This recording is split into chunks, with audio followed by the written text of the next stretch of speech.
We کچھ believe- domestic factors بھی تو ہے نا عامر صاحب, جیسے آپ لوگوں نے خود ایکشن لیا ہے ذخیرہ اندوزوں کے دیکھیے خلاف. وہ ایک اسپیسیفک چیز ہے, لیکن آپ جنرلی اگر بات کریں دیکھیں وہ آپ بالکل ٹھیک کہہ رہی ہیں, ایکشن لیا ہے اور بھرپور طریقے سے پی ایم صاحب نے پہلے بھی لیا تھا, جو بھی تھا چاہے وہ اپنی پارٹی سے تھا یا باہر سے تھا, انہوں نے اس کو, ان کے خلاف ہم نے کارروائی کی, ان کے خلاف عدالتی کارروائیاں بھی ہوئیں, اب کئی جگہ پہ اسٹے ملے, کئی جگہ پہ اسٹیشن کو اسٹے ملے, اب ہم نے آپریٹ کیا ہے, اور آپ نے دیکھا ہے کہ آپ خود ہی آپ نے ذکر کیا کہ بڑی تعداد میں چینی کو ریکور کیا گیا ہے, بڑی تعداد میں اس کو ہم نے اب انشاءاللہ مارکیٹ میں. عامر صاحب یہ بھی تو ایک سوال آتا ہے نا کہ اس قسم کا ایکشن پہلے کیوں نہیں ہوا؟ دیکھیے پہلے بھی ہوئے ہیں, ایسا نہیں ہے, لیکن پرابلم یہ ہے کہ جہاں پر کہیں جگہ پہ اسٹے ہوئے تھے, اب کہیں بھی دیکھ لیں, اگر انفارچونیٹلی جو یہ اسٹیز ہو جاتے ہیں نا, یہ اس لیے پھر ہاتھ آپ کے بندھے جاتے ہیں. تو ابھی ہم نے بالکل یہ ڈیسائیڈ کر لیا کہ کسی بھی صورت کسی اسٹے اگر اسٹیشن لیتی ہے تو کم از کم جو جیسے ابھی بھی انٹیکٹ ہے نہیں, لیکن اب یہ جو گوداموں میں چینی وغیرہ پڑی ہے, اس پہ ہم اس پہ انہوں نے اسٹے نہیں لیا, انہوں نے اپنی پروڈکشن اور ٹائم جو اس کے رننگ کی ٹائم ہے اس پہ لیا ہوا ہے. تو انشاءاللہ تعالیٰ آپ آگے دیکھیں گے کہ اس پر کسی قسم کا کوئی کمپرومائز انشاءاللہ تعالیٰ نہیں ہوگا. اور شوگر تو ایک اسپیسیفک چیز ہے, لیکن باقی کے لیے ہم آج کور کمیٹی میں بیٹھے ہیں اور ہم نے بہت سارے چیزیں ابھی انشاءاللہ انٹروڈیوس کرنے جا رہے ہیں, بہت ساری ریلیف دے جا رہے ہیں. پاکستان کی تاریخ کا سب سے بڑا انشاءاللہ یہ پیکیج آ رہا ہے, جس میں انشاءاللہ تعالیٰ انسپائٹ کے ہم پہ پریشرز ہیں, لیکن ہم نے وہ اماؤنٹ آئیڈینٹیفائی کی ہے جو ہم نے انشاءاللہ لوگوں تک پہنچانی ہے. Correct, let me go across to doctor Cheema, اور پھر یہ جو اتحادیوں کے حوالے سے ایک خاصا اہم نقطہ تھا, اس کی جانب میں آپ کی طرف واپس آؤں گی. لیکن ڈاکٹر چیمہ, ایک تو یہ کہ اپوزیشن نے خاصا اپنے آپ کو متحد کیا ہے, آپ لوگوں نے اپنے اختلافات تھوڑے پشت میں ڈالے ہیں, اور اب آپ چاہتے ہیں کہ آپ کوئی حکمت عملی جوائنٹ لائیں. کتنے کامیاب رہیں گے آپ؟ اور یہ جو چینی کا معاملہ ہے یہ بھی بتائیے گا چیمہ صاحب, کہ سندھ کے حوالے سے پچھلے ہفتے ہمارے پاس تاج حیدر صاحب تھے, ماشاءاللہ آپ کی طرح نفیس بہت انسان ہے وہ, انہوں نے یہ بات بتائی تھی اور ایک طرح سے انہوں نے مانا تھا کہ کرشنگ سیزن ڈیلیڈ ہے سندھ میں, کیونکہ ان کے جو گنے شوگر کین وغیرہ کی فصلیں ہیں وہ ابھی تک میچور نہیں ہیں. تو آپ کیوں یہ بات اپنے, ظاہر ہے آپ کے اتحادی تو ہیں, لیکن آپ یہ بات کہیں تو صحیح ایٹ لیسٹ کہ جو سندھ گورنمنٹ کا بھی اس میں معاملہ ہے وہاں پر بھی ایک ڈیلے ہے. دیکھیے مونا, ایک تو محترم کیانی صاحب بھی فرما رہے تھے کہ جہازوں کے لنگر انداز ہونے کی بات کر رہے تھے. میں ان سے گزارش کرنا چاہتا ہوں کہ دیکھیں, قوم کی کشتی تو آپ کی لائی مہنگائی اور بے روزگاری کی لہروں میں مسلسل اچکولے کھا رہی ہے. یہ کب یہ ہے کہ ساحل پہ لنگر انداز ہوگی؟ قوم کی کشتی کا بھی کوئی خیال کریں, قوم کو کوئی ریلیف دیں.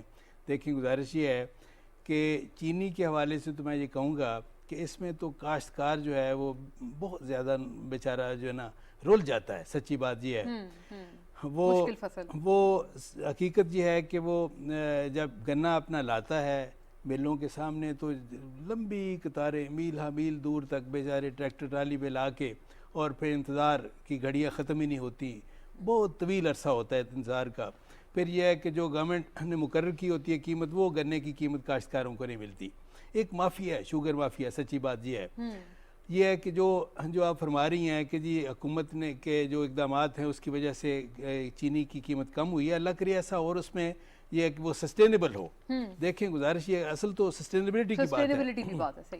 میں تو یہ کہتا ہوں دیکھیں کہ وہ اتحادیوں کی طرف آنے سے پہلے میں یہ گزارش کروں گا کہ دیکھیں مونا, آپ مجھ سے اتفاق فرمائیں گی اور کیانی صاحب بھی اتفاق فرمائیں گے کہ کسی بھی شخص کوئی وہ جو ہے کوئی سربراہ ہو کسی ادارے کا, کسی صوبے کا, کسی ملک کا, اس کی پرفارمنس کا جو منیمم لیول ہے, کرائٹیریا ہے, سٹینڈرڈ ہے, وہ یہ ہونا چاہیے کہ جس حالت میں اس کو وہ ادارہ, وہ صوبہ, وہ ملک ملا تھا اس سے بہتر حالت میں چھوڑ کے جائے. میں سچی بات یہ ہے کہ مجھے کوئی ایسی خیر کی توقع نہیں ہے اس ٹیم سے. موجودہ جو ٹیم ہے وہ اس طرح کی ہے کہ بدقسمتی سے نہ کوئی پروگرام ہے, نہ پالیسی ہے, نہ پلاننگ ہے, نہ کوئی ویژن ہے, نہ تجربہ ہے, جس کی وجہ سے مجھے امپروومنٹ کی تو کوئی توقع نہیں ہے.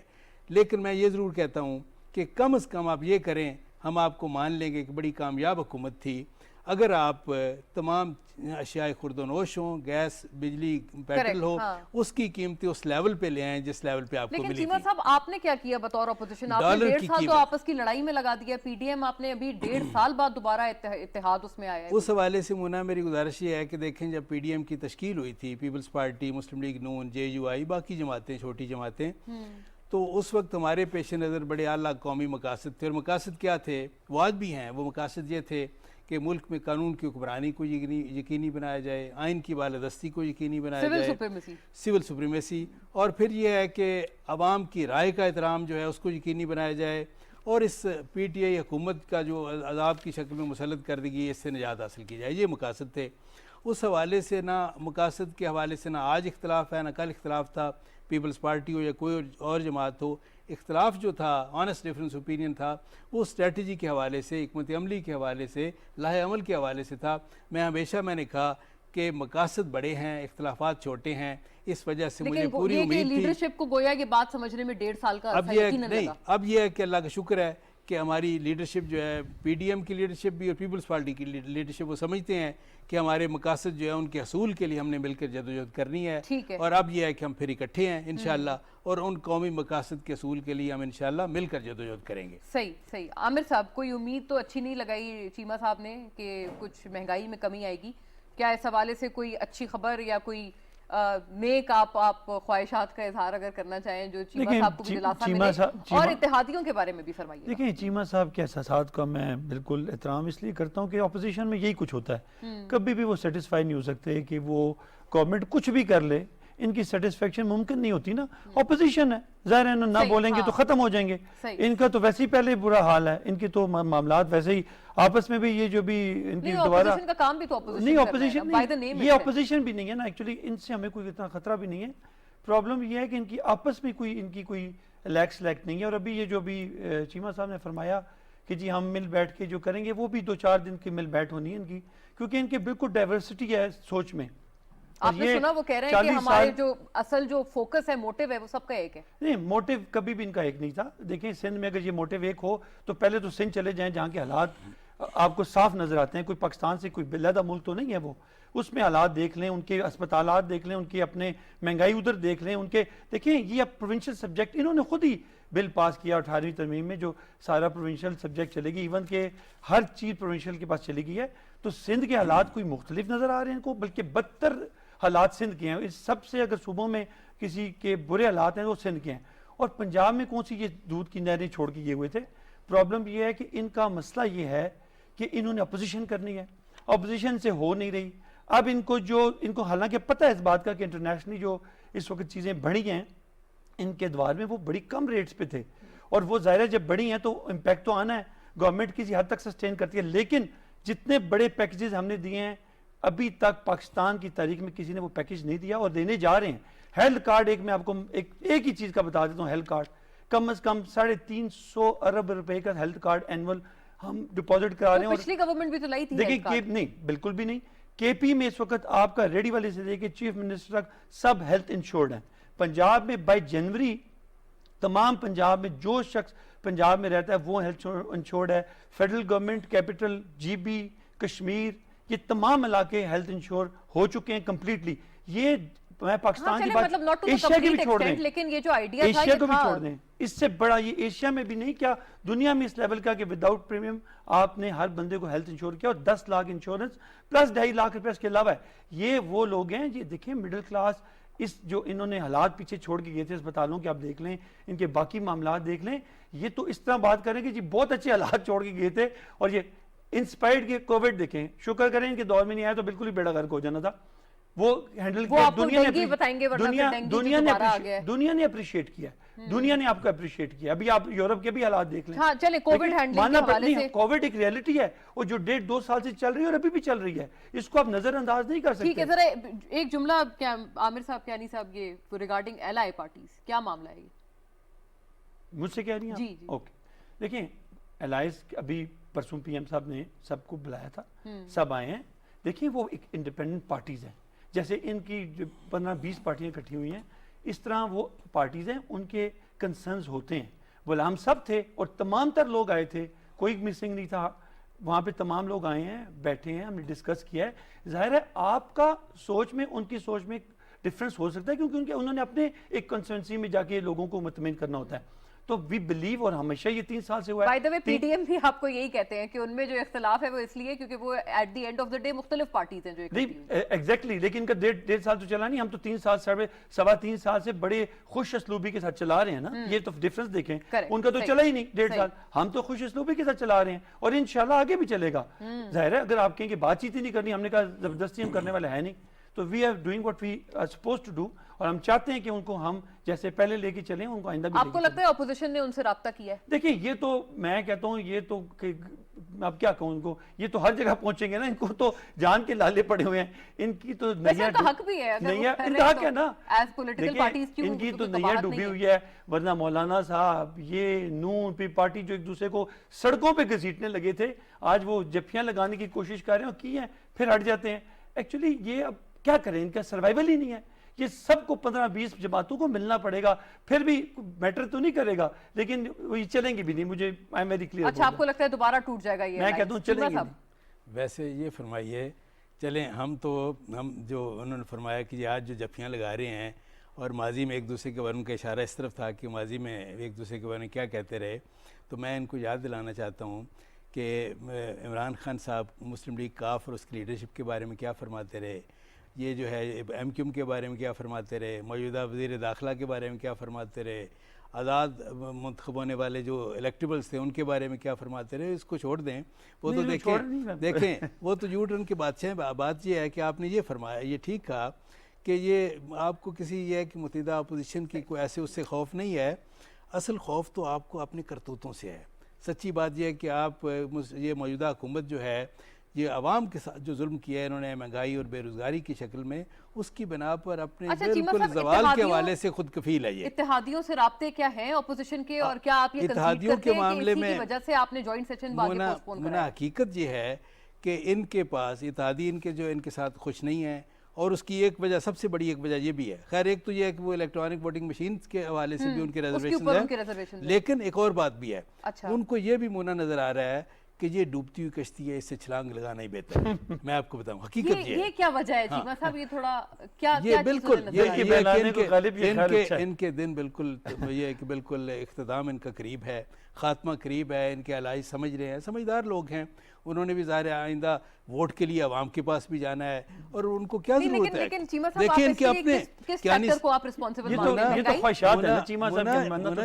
صاحب کو بھی پتہ ہے, یہ اپنے حلقے میں جاتے ہیں, یہ کہتے ہیں نا کہ اب جو یہ کہتے ہیں شور میں جاتے ہیں, میں کیانی صاحب کو یہ دعوت دیتا ہوں, مونا آپ ساتھ چلیں, باہر نکل کے یہ ایٹ رینڈم یہ ہے کہ آپ 10 افراد سے پوچھیں یہ موجودہ حکمرانوں کے بارے میں ان کی کیا رائے ہے, آپ کو پتہ چل جائے گا. اگر ایسی رائے ہے تو نواز شریف صاحب کو بلا تو لیں, نہیں اندازہ کر لیں. میں چیلنج کرتا ہوں, میں کہتا ہوں اتنا اگر حالات بن گئے تو میاں صاحب کو آپ نے سنا نہیں, عامر صاحب ابھی رانا ثناء اللہ صاحب کہہ چکے دسمبر میں ہو سکتا ہے. آج یہ دسمبر کون سے کہہ رہے ہیں, دوسری بات جو ہے ایک میری کیا بات کر رہی ہیں, دیکھیں وہ فرما رہے تھے, سال نہیں بتایا انہوں نے, مونا یہ فرما رہے تھے محترم کیانی صاحب کہ جس حالت میں انہوں نے اسپتال چھوڑے. دیکھیں میں تو اسپتالوں کا انچارج بھی رہا, میں ڈی جی ہیلتھ تھا پنجاب کا.